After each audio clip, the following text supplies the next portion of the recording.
really don't care what the odds are, what people are saying. The NBA regular season is just 3 weeks away, and for at least the next 8 months, the Raptors are the defending NBA champions. But unfortunately, a lot of sports analysts are ruling them out of the finals yet again. It's been like that since I first came to this team as a rookie. We've always been the least favored to win, to make it out the first round, the playoffs, the East, whatever it is. We've always had that on us. Obviously, we're not favorites. I think if Kawhi would have came back and Danny would have came back with the same team, we could have been favorites to win it, but I'm not sure how much that stuff matters. It's true. The Raptors for years have been written off. Just look at these playoff predictions going into last year's season by the New York Times.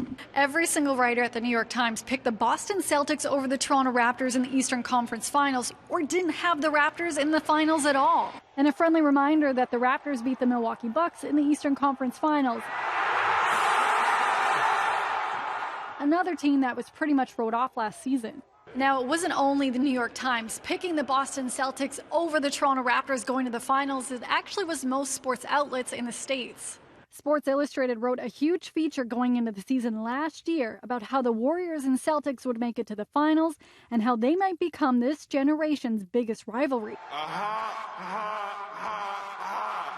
Yeah. I've heard it all. There were players that got injured on other teams. That's why they didn't make it to the finals. But the Raptors also were bit by the injury bug last season. So let's stop making excuses and respect the fact that the current NBA champions are the Toronto Raptors, and they're coming to fight this season. You got to go out there, you got to lace them up, you got to put a lot of work in, you got to stay really good and grow throughout the year. And towards the end of the year, you got to be playing some of your better basketball. And then there's 2 months from April to the end, and there's going to be ups and downs. We got blown out. We blew teams out.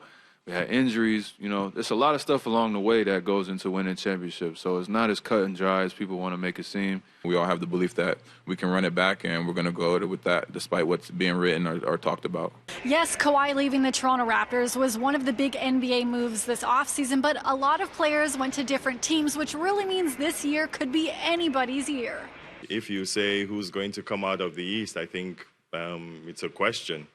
I think for the first time, it's a question who's going to win the NBA championship. I don't think anybody knows. I don't think anybody knows who's going to come out of the West. The Raptors opened their training camp today in Quebec City. Then they'll fly to Japan, where they take on the Houston Rockets in some preseason games on October 8th.